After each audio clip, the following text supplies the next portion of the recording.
Bonsoir tout le monde, c'est avec plaisir et un honneur de venir clôturer cette journée. J'avais préparé une intervention et puis j'ai entendu des débats tellement intéressants que vous allez voir que je l'ai un petit peu modifié et je l'ai adapté à cet après-midi. D'abord, c'est dommage Alain Lipitz parti, parce que j'ai entendu parler d'un hôpital pour ceux qui perdaient la tête. Et moi, j'ai plein de noms à lui proposer dans les mois à venir, parce qu'effectivement, quand on parle de la métropole de Paris, on a vraiment l'impression qu'on a un petit peu perdu la tête dans cette réforme. Je trouve Jean-Pierre Duport et Alain Lipitz assez sévère, parce que l'idée de métropole est une idée extrêmement intéressante, et moi qui ai beaucoup voyagé, les grandes villes aujourd'hui, les grandes capitales, sont toutes devenues des métropoles, et elles ont toutes, certaines depuis plus de 30 ans, adopté un dispositif métropolitain en termes de taille, de coordination et d'organisation qui leur a rendu beaucoup de services, parce que on a parlé du problème de l'habitat et de l'urbanisme. On doit arrêter les égoïsmes locaux qui font que chaque commune organise sa propre structuration de la ville, avec des villes qui sont plutôt réservées aux riches, des villes qui seraient réservées aux pauvres, et des villes qui accepteraient une forme de mixité. Je pense que l'idée de métropole est justement pour sauter ces égoïsmes locaux et avoir cette notion de vivre ensemble. Du coup, la ferme des possibles que j'ai entendue, moi je suis prêt aussi à envoyer l'administration qui est en train de se constituer, et puis les politiques, pour voir si vous ne pouvez pas les prendre en stage un petit peu, et puis essayer de rendre possible ce que vous arrivez à faire avec des populations en difficulté. L'imbroglio dans lequel nous sommes, parce qu'il n'est pas terminé, est extrêmement préoccupant pour nous, associations, pour le secteur sanitaire, pour le secteur social et le secteur médico-social. Pourquoi? Je prendrai juste l'exemple des départements. On nous a d'abord annoncé leur disparition, puis on nous a annoncé des modifications, puis on nous a annoncé une semi-disparition avec les ruraux qui resteraient, mais pas les urbains. Et au bout du compte, on arrive avec, nous semblait-il, un renforcement des départements. Et quand vous regardez plus précisément avec une projection sur 3 ou 5 ans, c'est un renforcement qui, le dentiste dirait, une dévitalisation, qui dévitalisera inextricablement les départements, puisqu'ils ne vont plus avoir de ressources et de ressources propres. C'est-à-dire qu'il y a des chances qui restent et qui n'aient plus de ressources. Alors, à la limite, on pourrait s'en faire, j'allais dire, c'est un problème d'administration, d'organisation, les territoires, les régions, les départements. Or, la problématique majeure, et celle qui n'a pas été évoquée lors des débats parlementaires, ou très peu, c'est que les départements, c'était eux les référents de l'action sociale.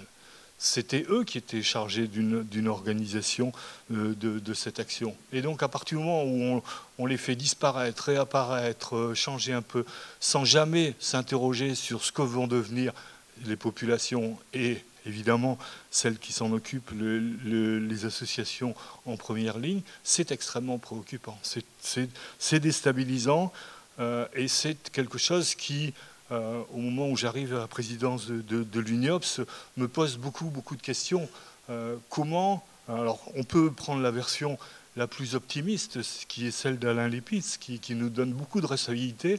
Il y a tout un courant politique qui est en train de réfléchir et de se dire que, après la perte d'influence des syndicats, après la perte d'influence de la religion, on assiste à la perte d'influence très forte des partis politiques, et qu'il ne restera plus qu'un pivot qui est le secteur associatif.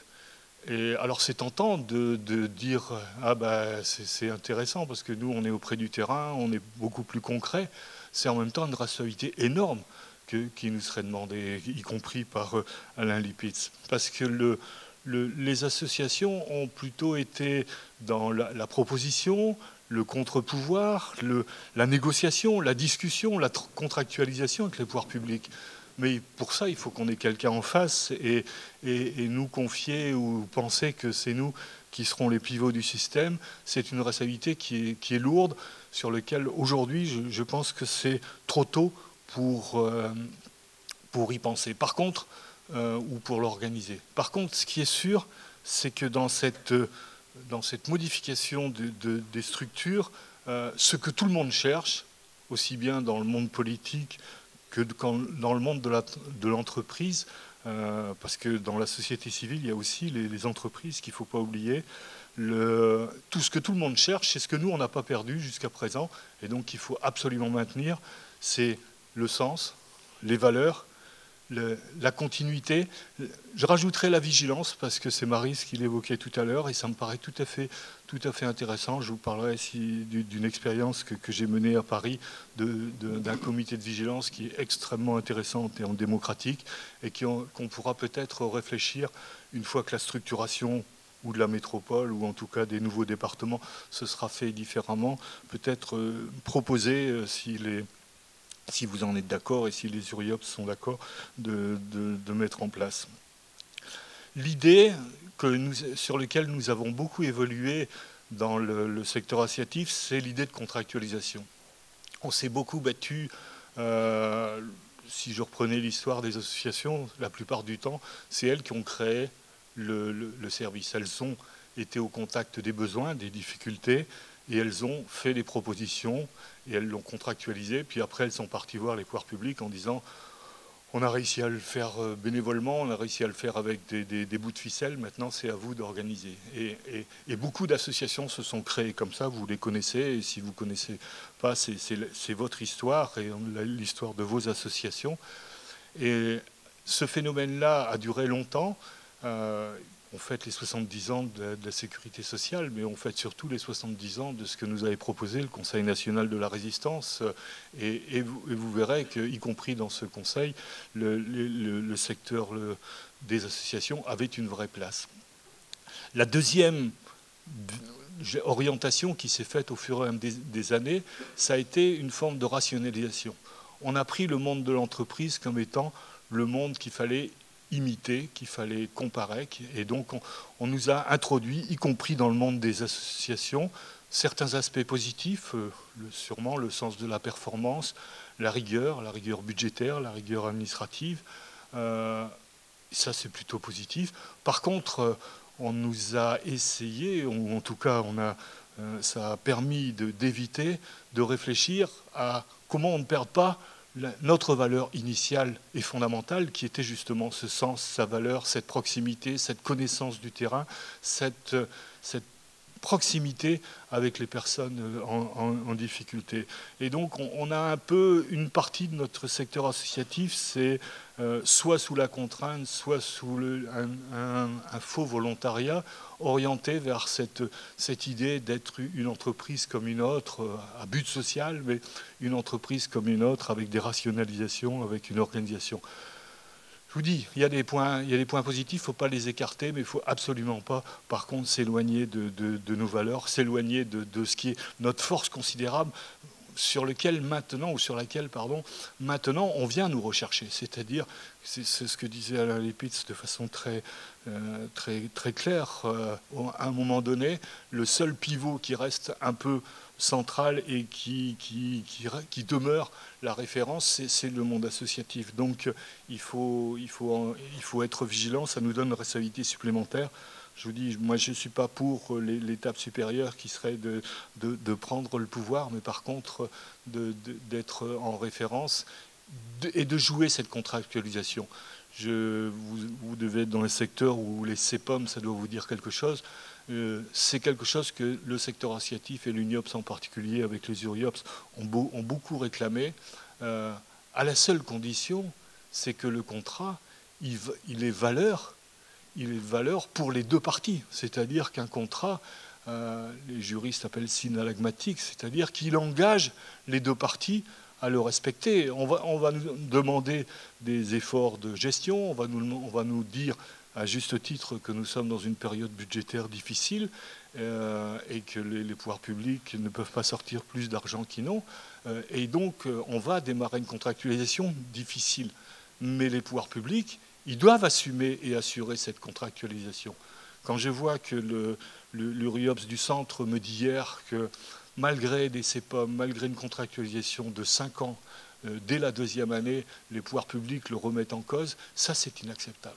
Et ça, il va falloir se battre pour que cette contractualisation qui engage bien sûr nos associations, y compris dans la rigueur et la difficulté que nous avons, y compris en termes de ressources humaines par moment, il faudra que les pouvoirs publics assurent et cette contractualisation de leur côté.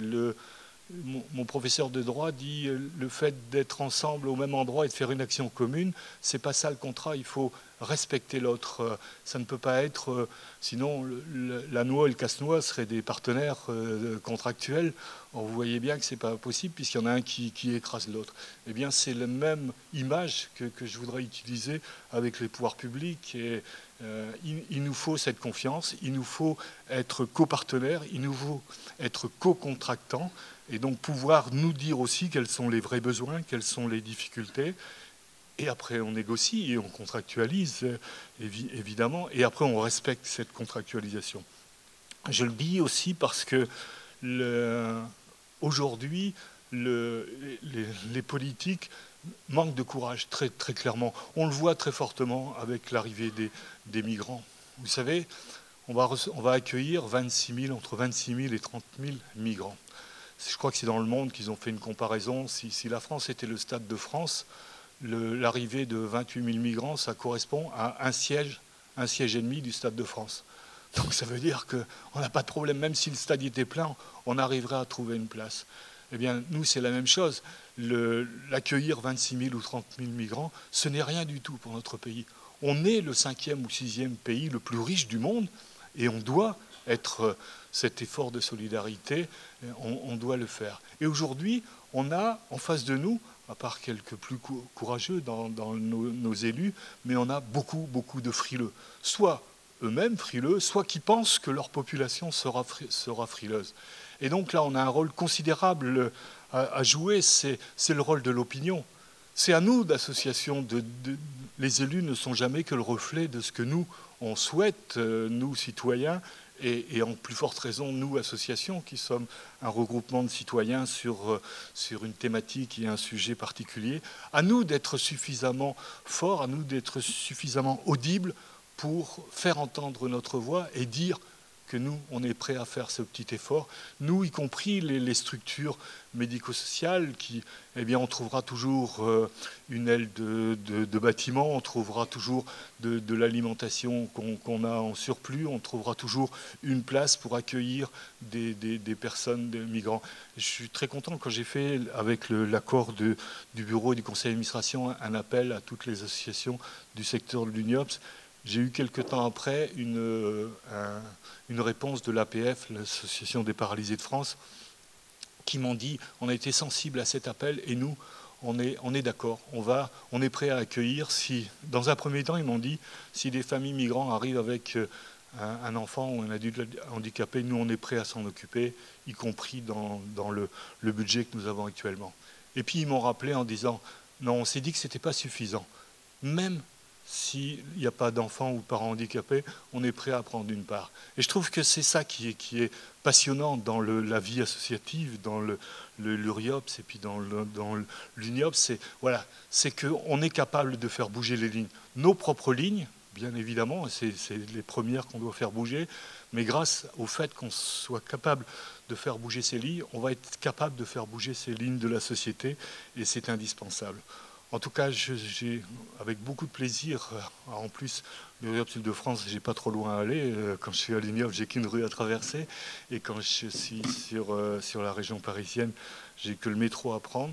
Mais je suis très, très heureux et très fier de cette URIOPS Île-de-France parce que vous avez, en dehors de la personnalité très attachante de Maryse, un esprit d'initiative, un esprit de conquête du secteur et un esprit d'innovation qui est reflété cet après-midi par les prix auxquels j'attribue aussi mes propres félicitations.